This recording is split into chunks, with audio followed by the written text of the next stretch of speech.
Muy buenas tardes. Comienza la emisión de mediodía del Noticiero Nacional de la Televisión Cubana. Acompáñenos durante aproximadamente una hora para conocer lo que es noticia en Cuba y el resto del mundo. Buenas tardes, Froilán. Buenas tardes, Mefesí. Saludos, amigos. Comenzamos y lo hacemos como de costumbre presentándoles nuestros titulares. Sostuvo primer ministro encuentro con máximos responsables de agencias cubanas de paquetería. Intercambian estrategias para potenciar la economía cubana. Difunde Ejército de México documentos sobre el caso de los 43 normalistas de Ayotzinapa.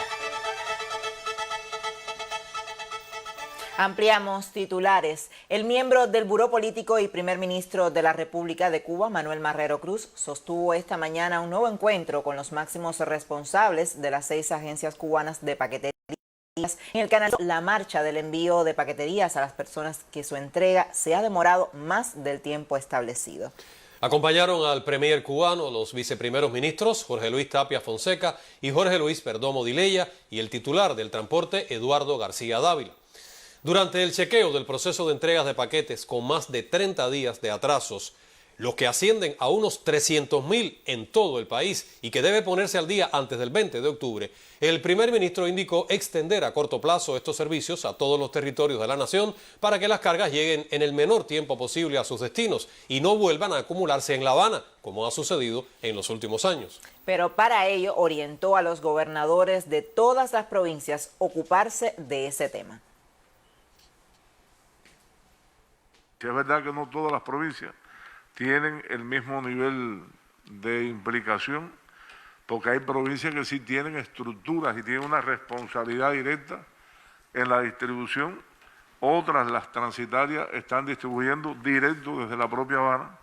Pero a mí me parece que, como quiera que sea, no hay un gobierno provincial que diga que se puede desentender este asunto. Primero porque esto va dirigido a personas, a cubanos, a lo largo y ancho del país, independientemente que exista o no exista físicamente una estructura de una transitaria en un territorio. Pero estos son inquietudes de la población, reclamaciones de la población, insatisfacción de la población, que como gobierno tenemos que atender y tenemos que resolver. Ahora, a mí me parece que hay que ver en función de la implicación de cada territorio. Los gobernadores que tienen transitaria, ya he visto, bueno, por lo que informaron ustedes, hay que hacer un chequeo, hay que presionar, pero ya sea puerta a puerta o manera presencial, pero hay que distribuir. El compromiso es salir de lo viejo. Aquí hasta ahora nadie ha planteado, ninguno de los 6 transitarios ha dicho, nosotros no podemos cumplir el compromiso. Nadie lo ha dicho. Y por tanto la fecha sigue en pie. En otro momento de su intervención, el premier cubano indicó a los directivos de las 6 transitarias concentrar su trabajo en 2 grandes objetivos. El primero, perfeccionar los sistemas para ofrecer un mejor servicio y segundo, diseñar una estrategia de desarrollo con vista al futuro. Sobre temas organizativos, comentó el viceprimer ministro Jorge Luis Tapia Fonseca, quien desde el gobierno sigue al detalle la reorganización de las 6 agencias de paqueterías. Yo creo que no podíamos hablar que había transitaria en Cuba. Había almacenes con productos adictos, porque hay que faltar el nombre, el respeto de una transitaria. Aquí no había transitaria, con alguna excepción, pero que tampoco ha funcionado bien. Esto se ha ido organizando y todavía quedan cuestiones por perfilar con todos los acuerdos que se han adoptado. Y yo creo que en este mes, con todas las decisiones, habría que ya hacer, como usted planteó, el diseño de cómo tendríamos las transitarias en Cuba, con un modelo de gestión, con reglamentos, con documentos, con funciones. Entonces, todo eso hay que hacerlo nuevo. Hoy estamos aquí apagando un fuego encendido para resolver una tarea. Pero a lo que usted aspira, y aspiramos todos, esto lleva todos los días, es un análisis diferente, una puntualización, y eso que aquí estamos hablando de lo general, por dentro, la cantidad de problemas y detalles que hemos visto sería interminable los asuntos en cada uno de los almacenes, en cada una de las transitarias que hemos evaluado.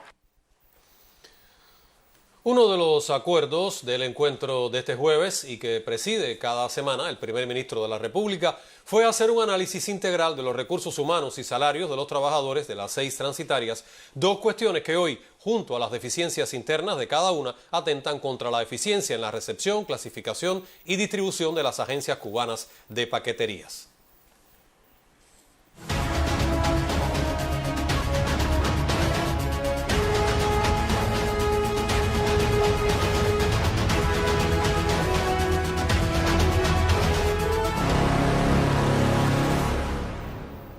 Cuba notificó hoy 3.833 nuevos casos positivos a la COVID-19.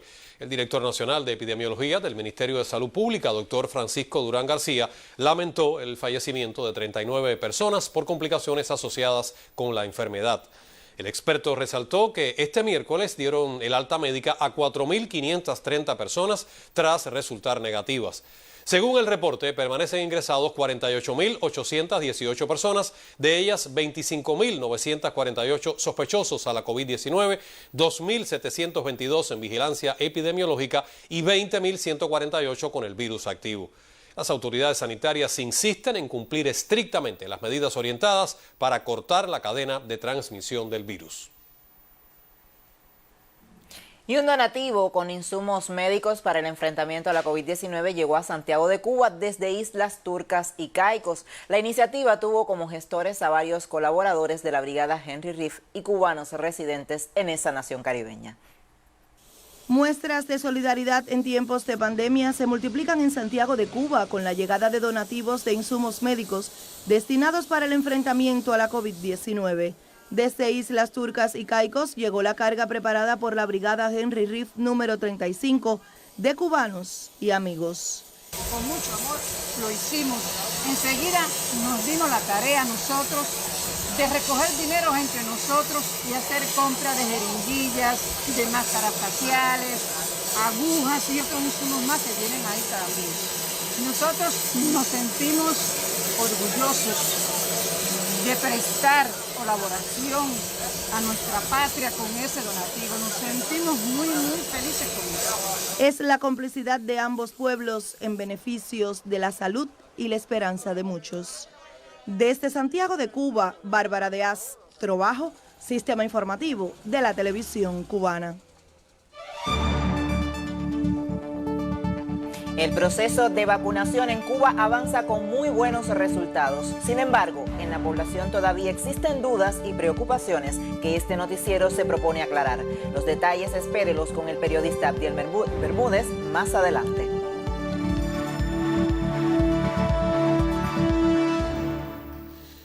Y este jueves se realiza el Encuentro Virtual Continental Africano de Solidaridad con Cuba. Los lazos de amistad que nos unen a África son indestructibles y están cimentados en profundas raíces culturales e históricas. Las relaciones Froilán de Cuba con el continente africano se remontan a la colonización. Miles de africanos traídos a la fuerza como esclavos cargaron consigo cultura, religión e identidad, que luego pasó a formar parte de la cubanía. Pero los lazos entre África y Cuba no son solo historia y tradición, sino una hermandad que se fortalece en el tiempo. Más de 1 millón de africanos de casi 200 etnias llegaron a Cuba como consecuencia de la trata negrera. Costumbres, creencias, tradiciones, historias de 2 tierras ligadas para siempre. Pero fue con el triunfo de la Revolución Cubana que la solidaridad con África se convirtió en una prioridad para el archipiélago caribeño. Fue una nación africana, la República Argelina Democrática, donde primero Cuba envió médicos en 1963. Casi 500,000 de cubanos lucharon contra el colonialismo y por la independencia de varias naciones africanas. Algunos imperialistas se preguntan ¿por qué ayudamos a los angoleños? ¿Qué intereses tenemos nosotros allí? Ellos están acostumbrados a pensar que cuando un país hace algo es porque está buscando o petróleo, o cobre, o diamante, o algún recurso natural. No. Nosotros no buscamos ningún interés material y los imperialistas es lógico que no lo entiendan. porque seguían por criterios exclusivamente chauvinistas, nacionalistas, egoístas. Estamos cumpliendo un elemental deber internacionalista cuando ayudamos al pueblo de Angola. Más de 2.200 perdieron su vida en el hermano continente para fortalecer los lazos de una amistad perpetuada en el tiempo. Say anything. Una cosa antes de hablar, nada. Before we say anything, Antes de hablar absolutamente de cualquier tema, you must tell me when you are coming to South me Africa. tiene que decir cuándo viene para Sudáfrica. You say, no, just a moment. No, un momentito. Seguro, si yo recibí. The sooner the better. And we have had a visit from a wide Y nos ha variety of visitado una people. gran cantidad de personas. And our friend Cuba, Y nuestro amigo Cuba, which helped us in training our people, que nos ayudó a entrenar a nuestra gente, gave us resources to que nos get dio on with our recursos, struggle, que nos ayudaron tanto en nuestra trained lucha, our people que as entrenó a nuestros doctors and so combatientes, a on. nuestros médicos. You have not come to our country. Cuba no ha venido a visitarnos, usted no ha ido a visitarnos. When are you coming? ¿Cuándo viene? Welcome to the Republic of Namibia, Bienvenido a la República de Namibia. the country which you helped to liberate, to be liberated. En estos años, cientos de miles de colaboradores cubanos prestaron servicios en África en materia de salud, construcción, deporte, agricultura, entre otros renglones. Decenas de miles de africanos se han graduado en escuelas cubanas. Cuba contribuyó en la lucha contra el ébola y recientemente contra la COVID-19 en África.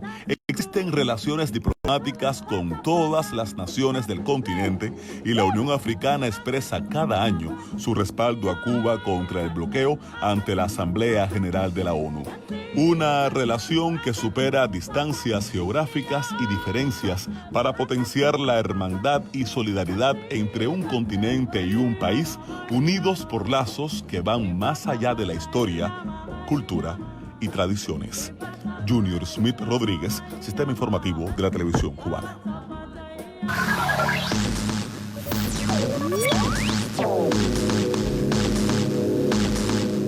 Buenas tardes, revisemos qué acontece en el panorama mundial hasta este momento. Comenzamos en América Latina, pues la vicepresidenta de Venezuela, Delcy Rodríguez, participó en la conferencia de la Organización de las Naciones Unidas sobre Comercio y Desarrollo. Allí denunció que las medidas coercitivas de Estados Unidos privan de miles de millones de dólares a la nación bolivariana, por lo que aseguró que son crímenes de lesa humanidad. Hemos sido blanco de más de 430 medidas coercitivas unilaterales que han bloqueado nuestro comercio exterior y privado contra todo principio jurídico de inmunidad soberana. Venezuela ha sufrido pérdidas que superan solamente en el sector petrolero más de 63.000 millones de dólares. Estas medidas coercitivas unilaterales se han traducido en una drástica reducción del 99% de los ingresos de Venezuela, con un impacto innegable que se ha extendido a todas las áreas, sobre todo a sectores de alimentos, de salud, transporte, comunicaciones, tecnología. El Grupo de Puebla se pronunció hoy contra las prácticas para evadir impuestos por parte de presidentes y exgobernantes de América Latina que quedaron al desnudo tras el escándalo de los Pandora Papers. En un comunicado, la Alianza Progresista se manifestó por la equidad y la transparencia fiscales para fortalecer el papel social del Estado en tiempos de COVID-19. Por la misma razón, el grupo combate las evasiones tributarias, propone la penalización de la evasión de impuestos y rechaza prácticas ilícitas e inmorales como el ocultamiento nacional e internacional de activos y rentas financieras, según subrayó en referencia a esta operación investigativa. Los miembros de la agrupación señalaron que ese dinero y sus gravámenes les pertenecen a los excluidos de las sociedades desiguales. También de esta región supimos que a 7 años de la desaparición de los 43 normalistas de Ayotzinapa, el ejército mexicano liberó un documento donde se dio a conocer cómo policías de Iguala entregaron a los jóvenes al grupo criminal Guerreros Unidos la noche del 26 de septiembre del año 2014. Los archivos fueron dados a conocer de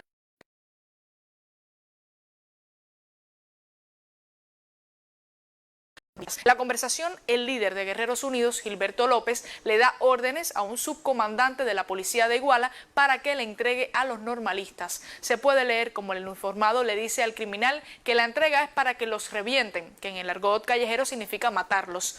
Legisladores dicen que este y todos los documentos deben darse a conocer de una vez qué fue lo que le pasó con los normalistas de Ayotzinapa. En otros temas, el presidente estadounidense Joe Biden enfrenta una crisis humanitaria en la frontera con una oleada de críticas y acusaciones a su administración, pues continúa deportando a migrantes sin darles la oportunidad de que sus casos sean procesados. Harold Koh, un veterano de la administración de Barack Obama, escribió una carta a los líderes del Departamento de Estado donde critica las expulsiones de miles de haitianos en las últimas semanas mediante el uso de la ley de la salud pública. El presidente Biden utiliza este mecanismo introducido por Donald Trump en la administración pasada para expulsar de manera masiva a los migrantes, principalmente haitianos y centroamericanos. Desde que inició las organizaciones y pro inmigrantes condenan las expulsiones, pues el gobierno federal de las leyes de asilo en Estados Unidos. Y al menos unas 20 personas murieron y más de 300 resultaron heridas en un terremoto de magnitud 5,9 que golpeó este jueves el suroeste de Pakistán, donde continúan las labores de rescate.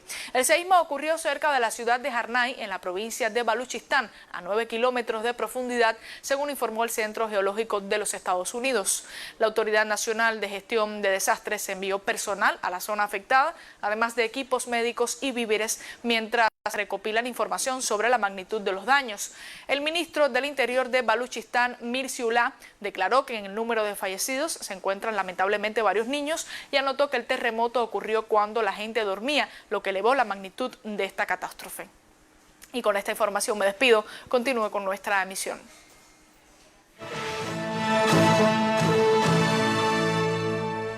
Por estos días sesiona una jornada virtual dedicada a conocer, potenciar y dinamizar todo lo que en materia económica se implementa en Cuba. Una oportunidad para intercambiar entre sectores, conocer estrategias de trabajo que ayudan no solo al sector productivo estatal, sino también al sector privado.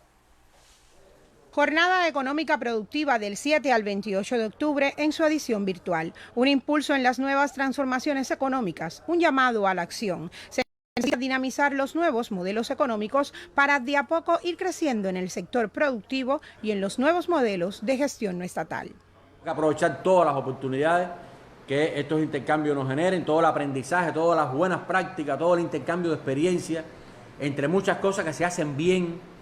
En medio de las limitaciones hay quien obtiene resultados. ¿Por qué? Siempre tenemos que hacernos esas preguntas antes de encontrar justificaciones de por qué no se puede.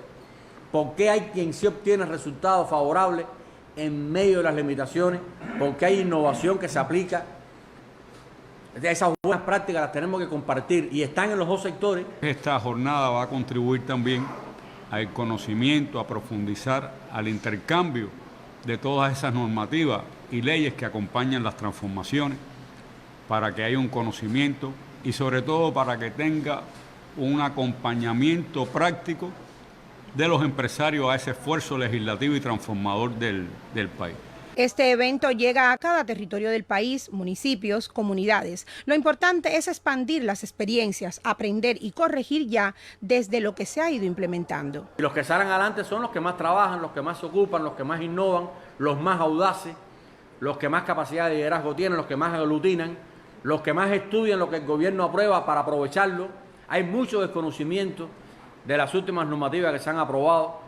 Hay trabas que suben a nosotros de cosas que están prohibidas, que hace rato que no están prohibidas. Esta jornada económica productiva facilitará el intercambio entre diferentes sectores, potenciará buenas prácticas, además de actualizar las nuevas normas aprobadas en pos de una mayor eficiencia. Ya ese concepto está obsoleto. O sea, ya podemos trabajar en el sector estatal con la misma autonomía del sector privado. Hagamos micro, pequeñas y medianas empresas estatales que pueden hacer, tienen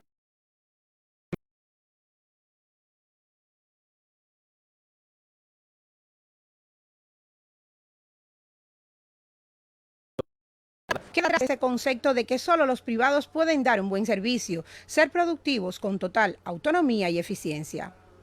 Maray Suárez, Sistema Informativo de la Televisión Cubana.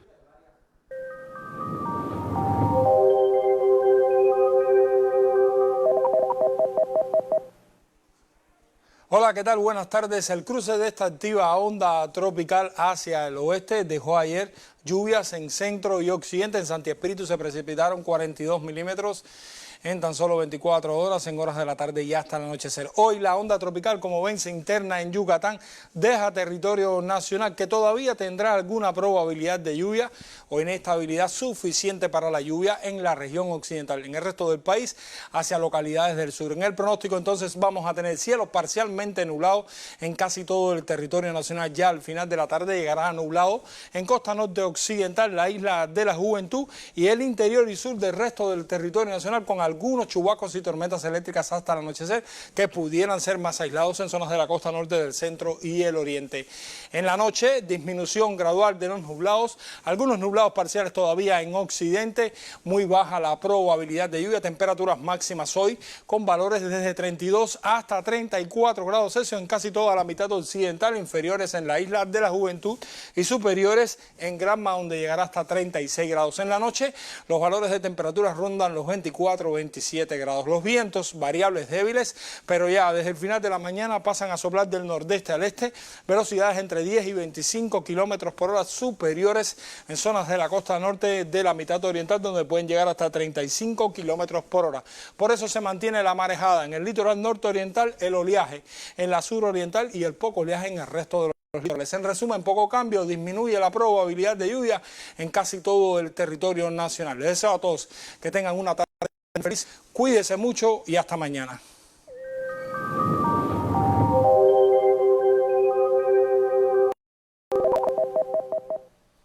Avanzamos con otros temas de la actualidad nacional. Los jóvenes desempeñan un papel importante y decisivo para el desarrollo del país. Los que laboran en el Centro Nacional de Biopreparados en la provincia de Mayabeque mantienen un alto compromiso con la producción de vacunas anti-COVID-19. Jóvenes del Centro Nacional de Biopreparados, ubicado en Bejucal, en la provincia de Mayabeque, asumen una destacada labor ante los retos productivos de Biosen en la producción de medicamentos como las vacunas cubanas anti-COVID, Soberana 02 y Soberana Plus. Actualmente el área de inspección visual cuenta con el compromiso de la inspección de todas las dosis de vacuna Soberana Plus multidosis para la vacunación nacional de tanto niños como convalecientes al COVID-19. Es una tarea que conlleva mucho nivel de compromiso, mucha responsabilidad y consagración por parte de nuestro joven colectivo laboral. Para mí es un orgullo trabajar en Biosen, específicamente en el lugar donde me encuentro, que es en el lugar del área de acondicionamiento final del producto, donde ya el producto llega previamente formulado, revisado, y acá se termina el proceso donde se hace toda la parte del estuchado final y el embalaje del producto. Y es un orgullo saber que por nuestras manos han pasado todos estos medicamentos para el protocolo de COVID y sobre todo este estudio de intervención de Soberana en nuestro centro, que fuimos parte de ese proyecto que se llevó a cabo en nuestro país y nosotros fuimos parte de ello. En la juventud de Biosen está el compromiso de muchos jóvenes cubanos. En Mayabeque, Lianne Soto, Sistema Informativo de la Televisión Cubana.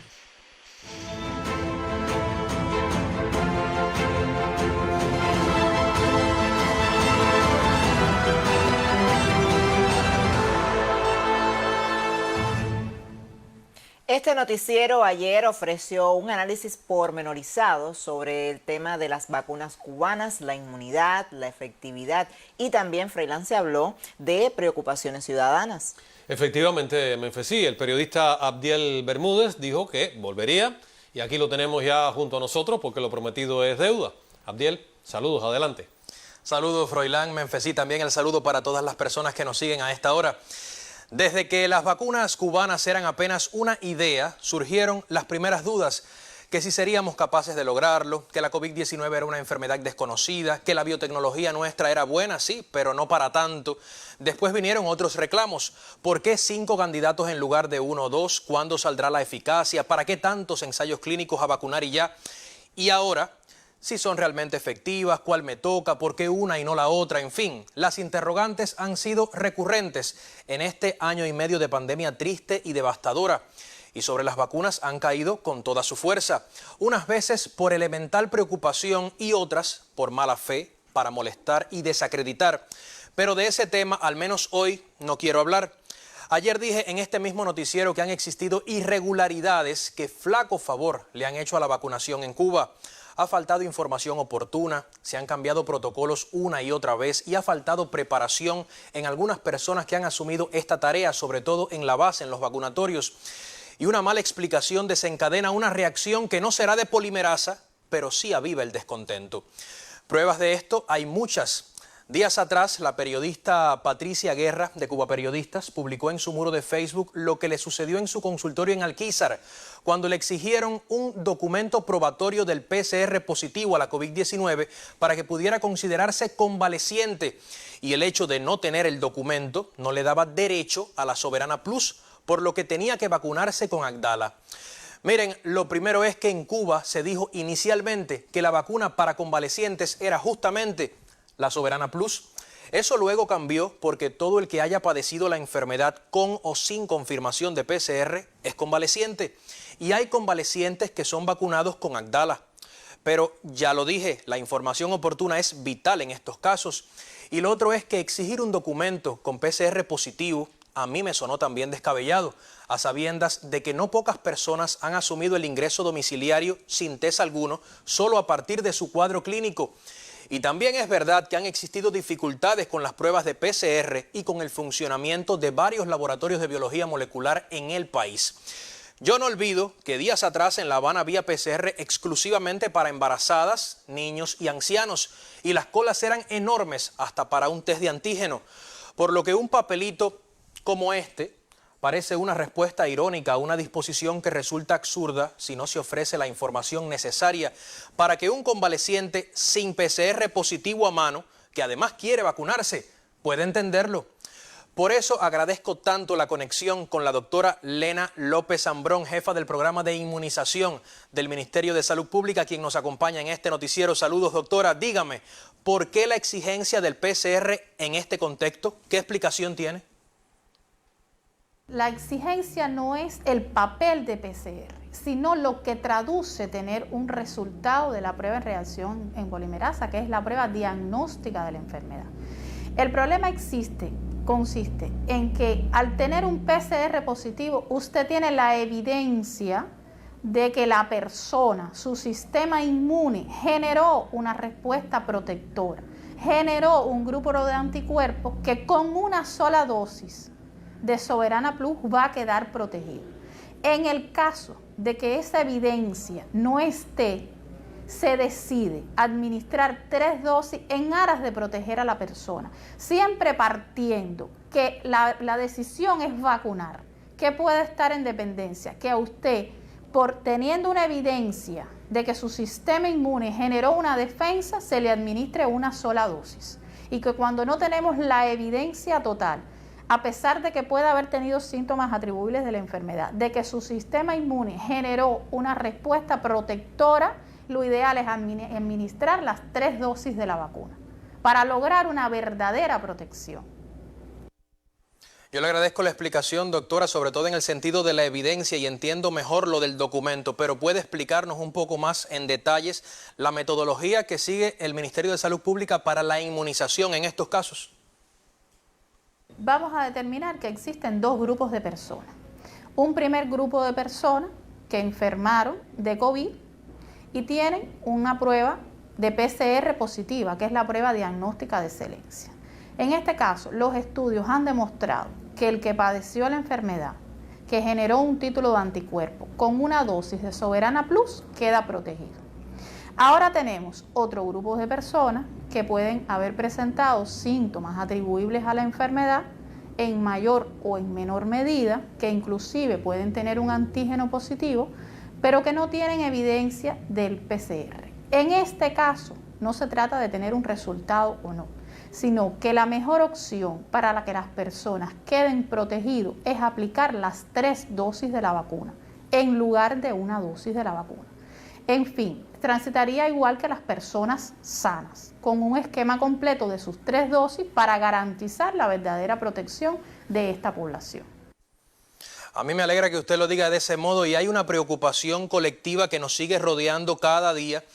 ¿Qué pasa si una persona se contagia después de la primera o de la segunda dosis? Bueno, en el caso de las personas que tengan un PCR positivo, que se hayan contagiado en la primera o en la segunda dosis, 2 meses posteriores a su alta clínica, se le administra la Soberana Plus.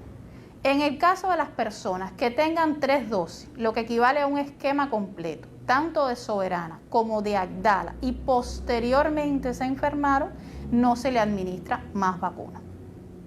Usted lo dice así, bueno, no es lo mismo si una persona se ha vacunado con Agdala que con Soberana. Tienen esquemas diferentes y la recuperación de esas vacunas también lo es.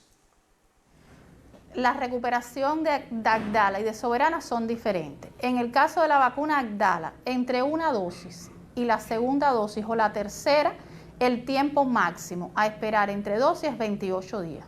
Pasado este tiempo, debe iniciar el esquema. En el caso de la vacuna Soberana, entre la primera y la segunda dosis puede haber transcurrido 3 meses. Y en el caso de la Soberana Plus, hasta 6 meses. Es decir, que si una persona se enfermó de COVID con la segunda dosis de Soberana 02, 2 meses después de su alta clínica epidemiológica puede administrarse la Soberana Plus, porque la Soberana Plus, como te comentaba, se puede administrar hasta 6 meses después. Ahora, en el caso de que uno tenga 2 dosis de Soberana 02, luego del contagio, lo indicado es que venga la Plus. Y entonces, ¿qué sucede luego de 2 dosis de Agdala?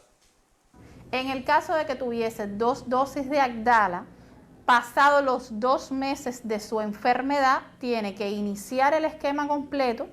En el caso de no ser un PCR positivo, tiene que iniciar el esquema completo o de Agdala o de Soberana. En el caso de ser un PCR positivo, se le administra una dosis de Soberana Plus. Yo le agradezco mucho, doctora, por su tiempo. Realmente hay diferencias entre lo que ocurre en nuestro país y lo que ocurre en otras partes del mundo. Aquí el esquema incluye, digamos que varias situaciones diferentes. Sin embargo, en otros países del mundo, a partir de las vacunas disponibles, lo que se establece es un mismo esquema de vacunación. Digamos, la Pfizer, por ejemplo, lo mismo para convalecientes que para aquellas personas que no se han contagiado. Eso es diferente a como ocurre en nuestro país. Yo tengo el Messenger lleno de dudas, y aunque en las últimas semanas se les ha dado respuesta a algunas interrogantes tras las conferencias de prensa de los martes, donde ha participado la doctora Lena, quisimos aprovechar la teleaudiencia del noticiero de televisión para orientar, que es otra de las misiones de la comunicación pública. Yo les comento brevemente pautas u orientaciones dadas a conocer por el Ministerio de Salud Pública, y aquí las tenemos. Cualquier persona adulta que haya recibido 1 o 2 dosis de Soberana 02 o Agdala y después resulta PCR positivo, lo decía la doctora, se vacuna a los 2 meses con Soberana Plus, no con otra vacuna disponible. Si una persona recibió el esquema completo de 3 dosis de Soberana 02 o Agdala y después resulta PCR positivo, no es preciso que vuelva a vacunarse. Ayer hablábamos sobre la inmunidad híbrida y eso está relacionado, por supuesto, con esta acotación. A una persona con un test de antígeno positivo con resultado negativo de PCR se le administrará el esquema completo de la vacuna disponible a los 2 meses del cese del cuadro clínico. Ya lo decía la doctora, nosotros avanzamos con otros elementos que queríamos compartir en esta emisión. Una persona que haya presentado síntomas que pudieran ser atribuibles a la enfermedad de COVID-19, pero que por determinadas causas no tiene un resultado de laboratorio, seguimos con esta precisión, se vacuna con el esquema completo de la vacuna disponible. Y a su vez, los adultos alérgicos al tiomersal que son convalecientes se vacunan con una dosis de Soberana Plus sin ese producto, por supuesto. Esta semana inició el ensayo clínico fase 1-2 de Soberana Plus en niños convalecientes. Eso es un elemento que queríamos acotar porque no se trata aún de la vacunación de niños convalecientes. Estamos hablando específicamente de un ensayo clínico. Ahora bien, otros elementos dados a conocer por el Ministerio de Salud Pública. La aplicación de nasalferón, interferón, biomodulina T y Prevengovir no contraindica la aplicación de las vacunas. Sobre esto se habló en un tiempo, estábamos hablando de ensayos clínicos asociados a esto y al unirlo con la vacunación podría ser que diese algún efecto, digamos que adverso en alguna persona y no podría establecerse bien si el efecto tenía que ver con la vacuna o con algunos de estos elementos de nasalferón, interferón, biomodulina o Prevengovir. Ahora no hay contraindicación alguna. Usted puede suministrarse nasalferón y además vacunarse. Otro elemento, las embarazadas y puérperas pueden vacunarse si no tienen otra indicación. O sea, las embarazadas y las puérperas se vacunan sin problema alguno. Y la semana pasada, bueno, ya lo decía que se había aprobado el inicio del ensayo clínico en niños convalecientes con la Soberana Plus y ese ensayo ya está en curso. Y va a ser, por supuesto, más corto en el tiempo porque la Soberana Plus implica un solo pinchazo. Son aclaraciones necesarias, amigos, que queríamos compartir con ustedes, precisiones generales, pero que quisimos sobre todo propiciar este acercamiento que puede ser muy positivo para que la vacunación siga siendo nuestra punta de lanza contra la COVID-19 y ese entendimiento es muy importante para ello. Muy buenas tardes para todos y cuídense mucho.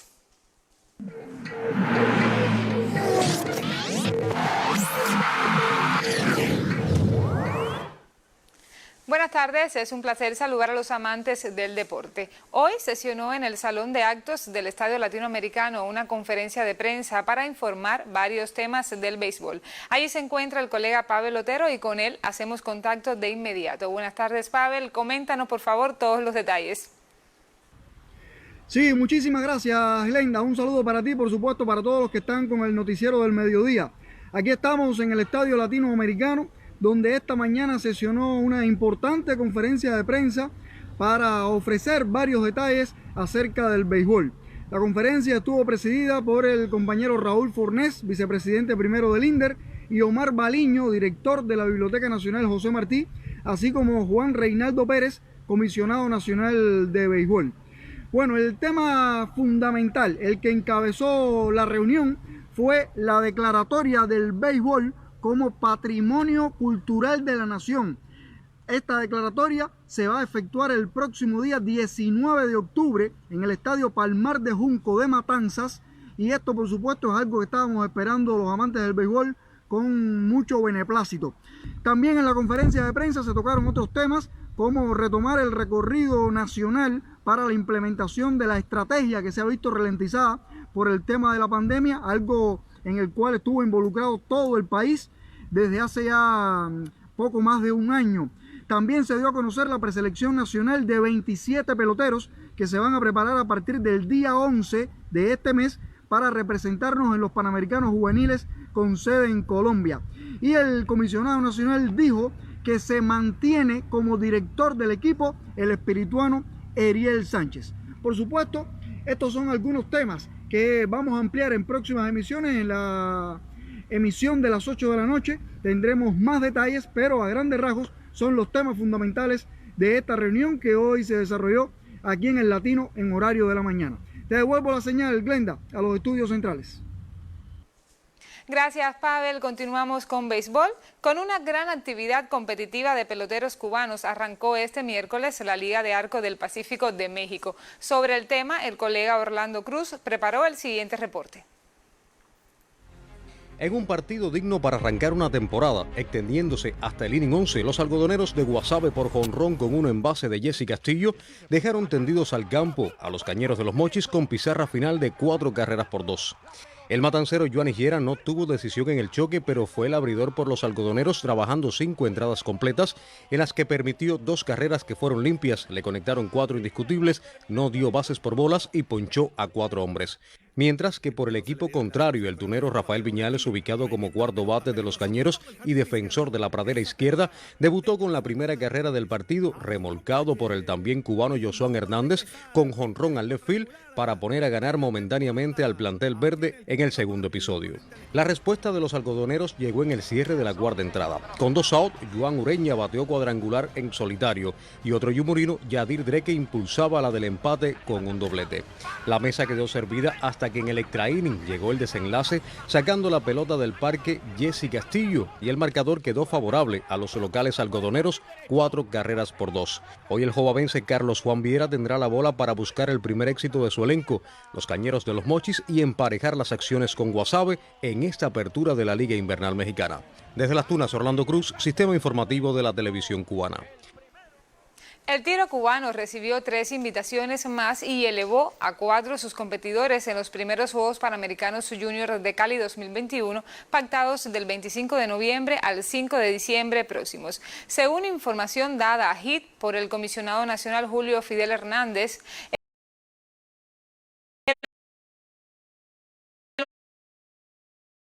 El otorgamiento incluye 2 cupos para féminas y 1 para varón, por lo que Cuba podrá competir en las 6 modalidades de pistola y fusil para armas de aire a 10 metros. De acuerdo con esas asignaciones, se inscribirá a la matancera Dianés Martínez Roque en el fusil y a los pistoleros Elizabeth Talía Tamayo Brusán y Noel Quintana Delgado de Granma y Matanzas, respectivamente.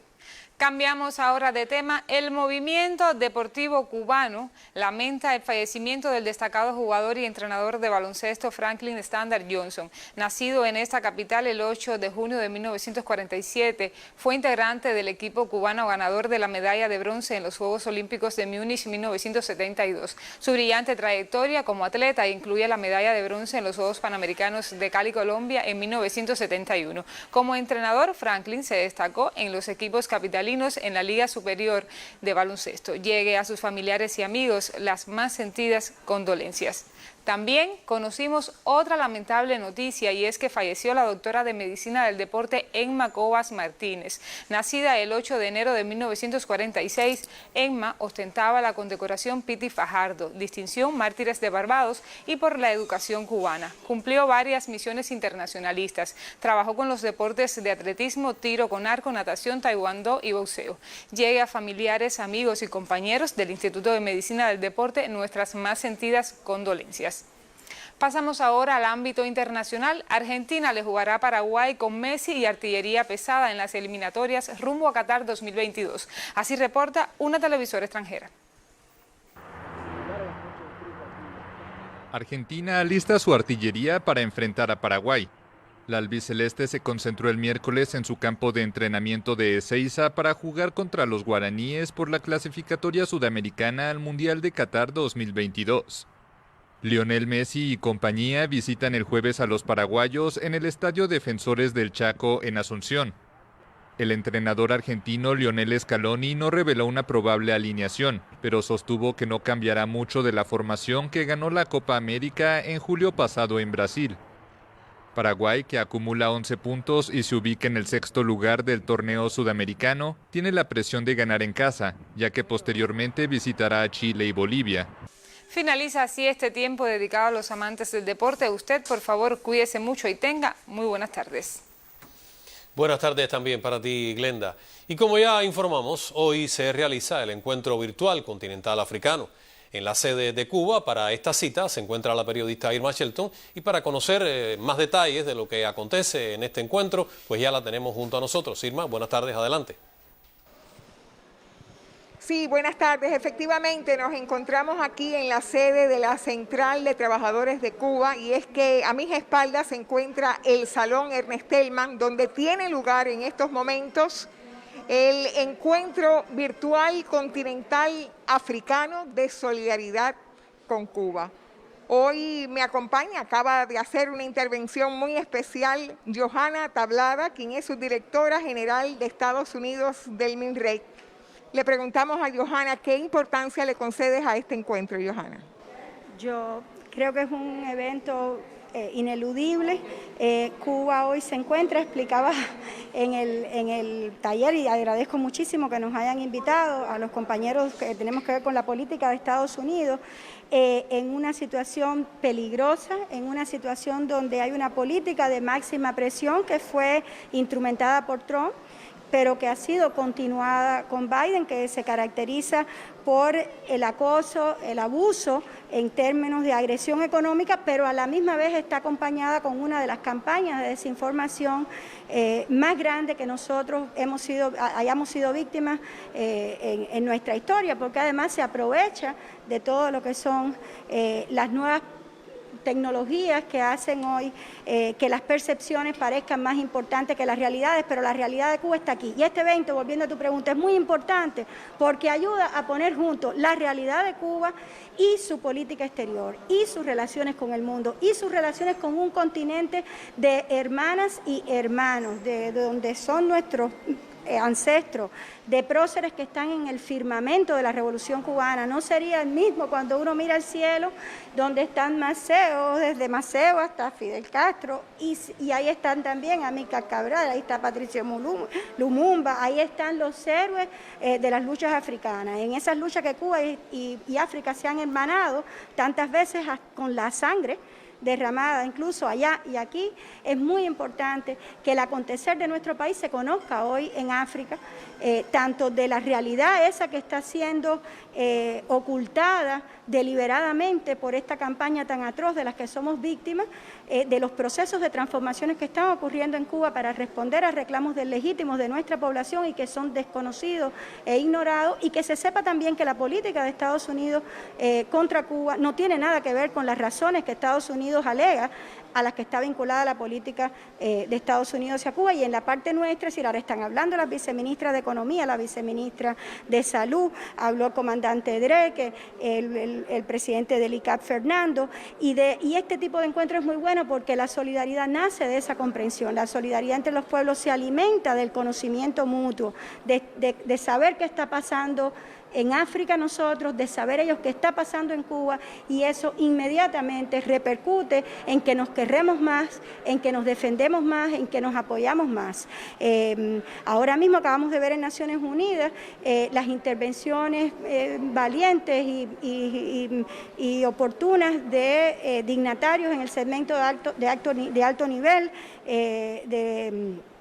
de la Asamblea General, con intervenciones de países africanos, de líderes africanos, pidiendo que se ponga fin al bloqueo o reconociendo, o las dos cosas, la labor de Cuba en la cooperación, que es otro de los ejes de ataque y de agresión que Estados Unidos ha empleado contra Cuba. Es un evento muy bonito, ha sido emocionante para todos escuchar todas las intervenciones que hemos visto, faltan muchas más, y me siento muy honrada también de que nos hayan invitado hoy aquí. Muchísimas gracias. A ti, Johanna, muchísimas gracias, de verdad. Bueno, Johanna ha mencionado algunas de las personas que han intervenido en esta primera parte, pero hay muchos líderes, incluso presidentes de naciones africanas, que también van a tener su presencia virtual en el evento. Estos son breves detalles de lo que acontece ahora mismo en este encuentro virtual continental africano de solidaridad con Cuba. Espere más detalles en próximas emisiones. Devuelvo la señal a los estudios centrales. Muchas gracias, Irma. Estaremos pendientes a otros pormenores. Nosotros continuamos con otros temas. Y es que este jueves el Papa Francisco participó junto a otros líderes religiosos mundiales en la clausura del encuentro de oración por la paz, Pueblos Hermanos, Tierra Futura, Religiones y Culturas en Diálogo, organizado por la comunidad de San Egidio. En su intervención, el sumo pontífice hizo un llamado por la desmilitarización del corazón del hombre, por una distribución justa de las vacunas y por desactivar cualquier tentación fundamentalista de las religiones. Frente al Coliseo Romano, el Papa Francisco ha reafirmado que la guerra es un fracaso de la política y de la humanidad, una claudicación vergonzosa, una derrota frente a las fuerzas del mal. De forma clara exhortó a deponer las armas, a reducir los gastos militares para proveer las necesidades humanitarias y convertir los instrumentos de muerte en instrumentos de vida. Menos armas y más comida, menos hipocresía y más transparencia, más vacunas distribuidas equitativamente y menos fusiles vendidos neciamente. El sumo pontífice estuvo acompañado por importantes líderes religiosos como el patriarca ecuménico Bartolomeo, el patriarca de la Iglesia Apostólica Armenia Carequín II, el gran imán Al-Assad, el presidente de la Conferencia de Rabinos Europeo Pinchas Goldsmith y otros representantes de religiones y gubernamentales. La paz no es principalmente un acuerdo que se negocia o un valor del que se habla, sino una actitud del corazón principalmente. Nace de la justicia, crece en la fraternidad, vive de la gratuidad, impulsa a servir a la verdad y declarar sin miedo ni ambajes el mal cuando es mal, también y sobre todo cuando lo cometen quienes se profesan seguidores de nuestro mismo credo. En nombre de la paz, desactivemos, les ruego, en toda tradición religiosa la tentación fundamentalista, cualquier insinuación a hacer del hermano un enemigo. El líder de la Iglesia Católica ha aprovechado este encuentro para volver a recordar que todos tenemos un compromiso por el cuidado de la creación y por la casa común que dejaremos a los jóvenes. De hecho, ha asegurado que las religiones, cultivando una actitud contemplativa y no depredadora, están llamadas a ponerse a la escucha de los gemidos de la Madre Tierra que sufre a causa de la violencia. Esther Lilian González, Sistema Informativo de la Televisión Cubana.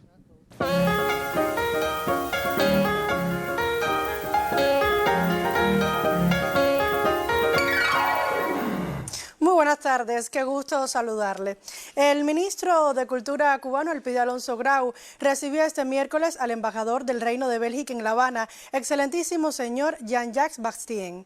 En un ambiente cordial se congratularon por el excelente desarrollo de las relaciones culturales entre ambas naciones y reiteraron la voluntad de consolidar los vínculos entre los sectores de interés común.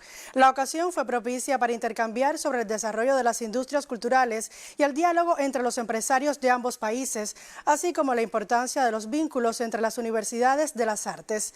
Ambas personalidades abordaron además los preparativos de la edición 16 de la Semana de la Cultura Belga en La Habana, evento que tendrá lugar del 1 al 15 de noviembre del presente año y contará con la participación de una delegación artística de esa nación. Y seguimos en Camagüey. El Museo de San Juan de Dios, ubicado en la plaza del mismo nombre, en la ciudad de Los Tinajones, recibió una reparación general. La institución, dedicada a la medicina, es parte del conjunto arquitectónico declarado Monumento Nacional. Este inmueble con 3 siglos encierra historia. Mantiene atributos arquitectónicos el Museo de San Juan de Dios. Ubicado en la plaza del mismo nombre en el centro de la ciudad de Camagüey, recientemente se le ejecutó una reparación general. Luego de reabrir sus puertas, ofrecerá al público diversos espacios dedicados a la medicina, donde se podrán apreciar novedosas piezas museográficas. Se va a hacer un reconocimiento y un recordatorio a la historia de la medicina por todas las etapas que ha transitado en nuestra ciudad, en Camagüey, con la exposición tanto del instrumental como de las personalidades de la medicina en nuestra ciudad, desde épocas muy remotas hasta la actualidad, incluyendo esta etapa que estamos viviendo de la COVID. La rehabilitación permite rescatar una edificación del patrimonio lugareño. El Museo de San Juan de Dios es parte del conjunto arquitectónico declarado Monumento Nacional en el año 1978. Testigo de hechos trascendentales, es parte de una historia con valores incuestionables que permitirá enriquecer el conocimiento. En Camagüey, Aime Amargós, Sistema Informativo de la Televisión Cubana. Y Cuba se suma por primera vez a las celebraciones por el Día Mundial de la Guitarra, que tendrá lugar el próximo 18 de octubre. Más de un centenar de países y ciudades festejarán la fecha, con iniciativas de manera presencial o semipresencial. Cuba celebrará de manera virtual, mediante actividades en las provincias de La Habana y Cienfuegos. El programa, incluido en la Jornada de la Cultura Cubana, abarcará obras de compositores cubanos y extranjeros, entre los que destacan los maestros Leo Brauer y Eduardo Martín, entre otros.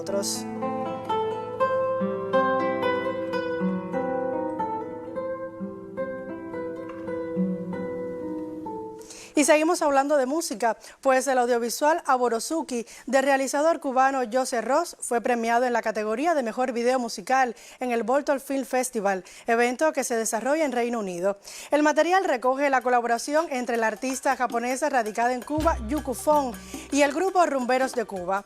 La obra acentúa el interés en la experimentación y la diversidad en el uso de los elementos audiovisuales que han caracterizado significativamente en los últimos tiempos el trabajo de José Ross, uno de los realizadores más destacados del panorama audiovisual cubano.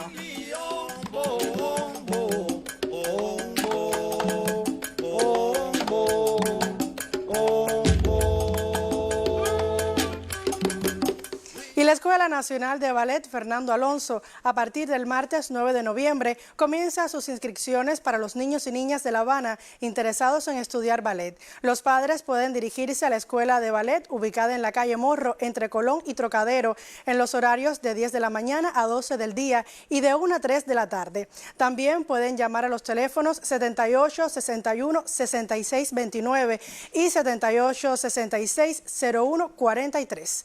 Así, con la información información. Me despido por hoy, pero mañana nos volveremos a encontrar aquí al mediodía. Muy buenas tardes.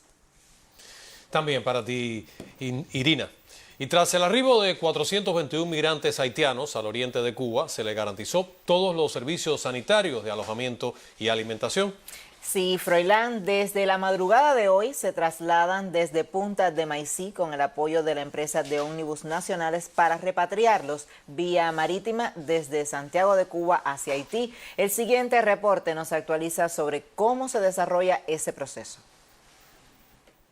Con la atención médica y logística garantizada durante varias semanas, se atendieron 421 migrantes haitianos que arribaron al litoral norte oriental de Cuba en 2 embarcaciones cuyo destino era Miami, Florida, Nassau o las Bahamas. Estamos repatriando ahora mismo 350 migrantes.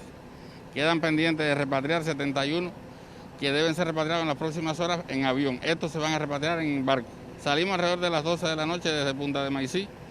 Se asegura todo lo logístico. Se han sentido muy bien, un buen trato, dentro de la posibilidad de la comida muy buena, de lo que se le ha dado y la atención y el cariño de toda la gente allí, que incluso muchos no se quieren ir, quieren quedarse. 53 niños y 59 mujeres fueron atendidos con prioridad en Guantánamo, incluyendo una embarazada. Se les brindó alimentación completa, alojamiento y prestación sanitaria que incluyó exámenes complementarios para determinar enfermedades virológicas, biológicas y presencia del SARS-CoV-2. Se atendieron 4 pacientes positivos a la COVID-19 y una ciudadana con tratamiento intrahospitalario. Que no tienen problema, que le han recibido bien y le han dado buen tratamiento, que no le han dado golpe,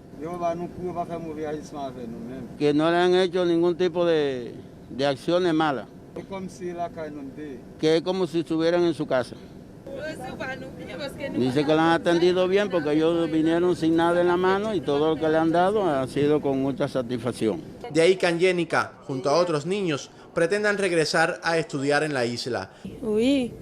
Está bien, me vine après este clásico.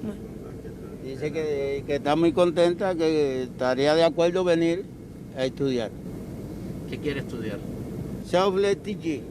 La medicina. Tras conversaciones diplomáticas entre las embajadas de Puerto Príncipe y La Habana, hoy son trasladados voluntariamente hacia Santiago de Cuba para ser repatriados a su país de residencia. Cuba continúa, mientras tanto, mostrando la solidaridad, el humanismo y los principios de respeto a la migración ordenada y regular. Miguel Reyes Mendoza, Sistema Informativo de la Televisión Cubana. Concluye así nuestra emisión de jueves. A usted las gracias por acompañarnos. Manténgase informado con nuestra señal en Canal Caribe y espere otras noticias a las 8 de la noche. Nosotros nos veremos mañana a la 1 en punto. Buenas tardes.